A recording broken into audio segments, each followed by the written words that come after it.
Qul hal nunabbiukum bil akhsarina a'mala alladhina dhalla sa'yuhum fil hayati dunya wa hum yahsabun annahum yuhsinuna sun'a. Allah anasema, je, nikueleze wale ambao wamepata hasara ya utendaji ni wale ambao walitenda matendo yao, wa hum yahsabun, bimaana ya'taqidun, wakiwa na itikadi madhubuti, annahum yuhsinuna sun'a, kuwa wao wafanya vizuri. Imam Ibn Qayyim anasema, su'ul fahmi anillahi wa rasuli asl kulli bid'ah, kwa kuto kufuata maamrisho ya Allah, sheria zake Allah na yale aliyokuja nayo Mtume Muhammad sallallahu alaihi wasallam ndio asili ya kila jambo la bid'a. Upande wa kina mama mmoja alijaliwa na Allah subhanahu wa ta'ala kujifungua mtoto. Baada ya kujifungua mtoto, ndani ya wiki 2 nifasi yake ikakata. Baada ya kukata nifasi,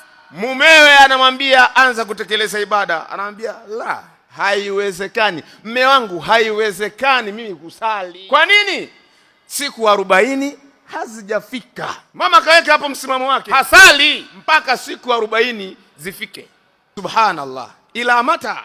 Na ndio itakuwa ni mfumo wa kina mama wangapi hawatekelezi ibada baada ya nifasi kukata kabla ya 40, wanasubiri 40 zitimie. Ndugu zangu, nifasi muda wake mchache, yaweza kukatika kwa siku moja na tayari masala ya ibada yakaendelea. Hiyo ni katika qilla, lakini ghalibuhu, mara nyingi huenda siku 40, na ukamilifu wake ni siku 60, miezi 2. Sasa haina shabaha kuwa lazima 40 zitimie. Wewe unatakuwa angalie mwenendo wa hali yako. Nifasi inapokata na tayari imekata hakikatan, utaratibu wa kurudi kumwabudu Mola wako unatakuwa ufate. Anasimulia Jabir ibn Abdullah na Abdullah ibn Mas'ud, Abdullah ibn Abbas, wasema tulikuwa safarini. Katika safari, mmoja katika sisi akapata jeraha katika kichwa chake lililotokana na jiwe.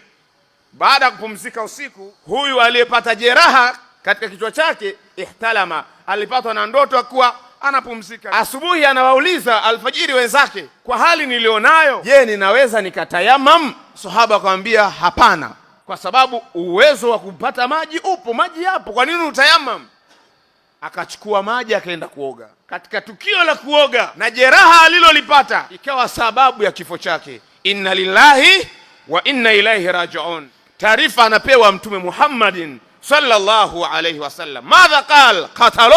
qatalahumullah, wamemuua hao, naye Allah wachukulie hatua. Qatalahum manake pia inakuja katika lugha nyingine pia la'anahumullah, kama ilivyokuja kutila ashabul ukhdud. Angalia ni nini hichi kilichofanya. Mtume anauliza, anasema kwa nini hawakuuliza? Wametoa fatwa ambayo imekuwa sababu mtu kufariki.